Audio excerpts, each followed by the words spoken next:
Itong dali namin, oh. Yan.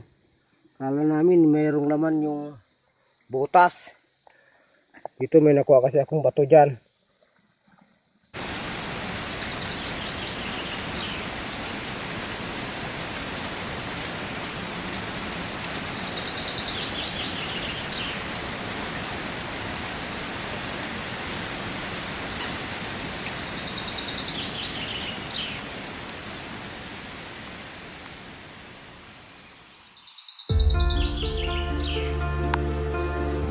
Sa araw na ito, ating bigyang hatol ang treasure site, na may 6 na buwan ding pinagpag-ura ng mga magigiting nating kasama.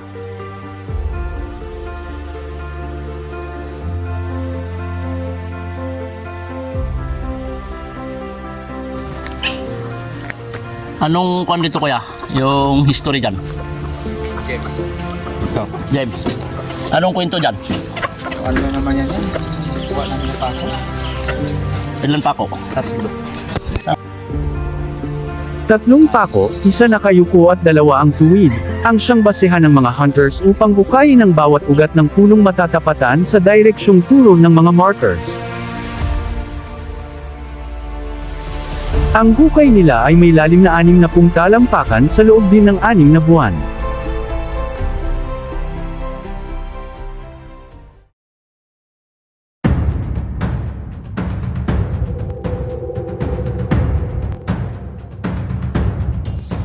Dito sa butas na ito nakayuko ang unang pako.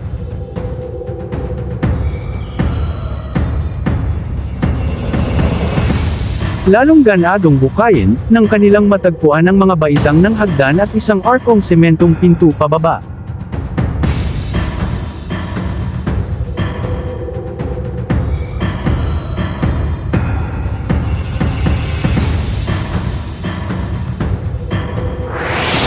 Kasabay ng ating pagpunta, pinapasilip na rin natin sa mga pre-recorded satellite, kung tutugma nga ba ang mga simbolo ng pakong 3, sa makikita nating mga treasures sa ground.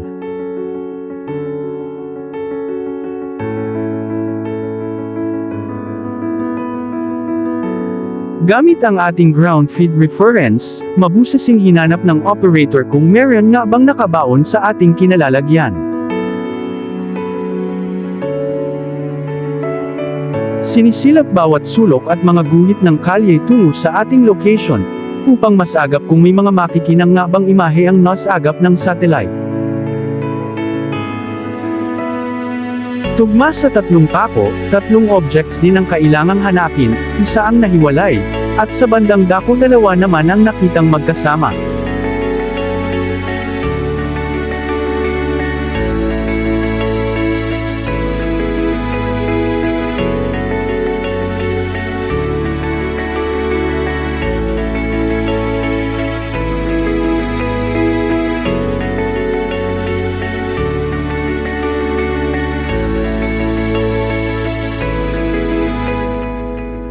Dali-dali nating hinanap ang mga posibleng markers para sa 2 pang objects pa direksyong northwest mula sa punong may pako.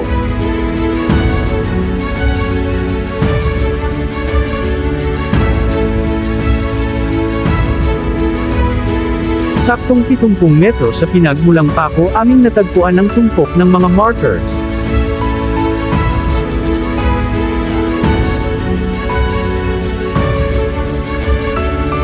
Sa tulong ng ating ground scan, kumpirmadong may 3 Yamashita treasure ang nakabaon sa lugar na ito.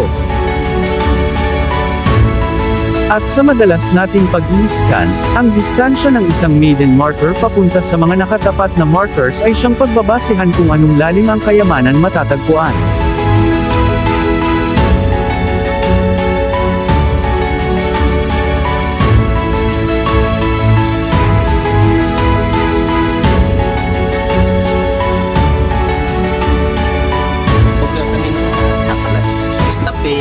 Oo, paborito ko ng boss niyan, mag-akyat sa mga bundok. Bago kami nagpaalam, lubos naming ipaliwanag ang sitwasyon ng kanilang mga hinahanap, at posibleng pamamaraan upang ito'y mapagtagumpayan. Hanggang sa muli mga hunters, para sa mga sites na gusto nyong mabisita at madokumentaryo, magmensahe lamang kayo.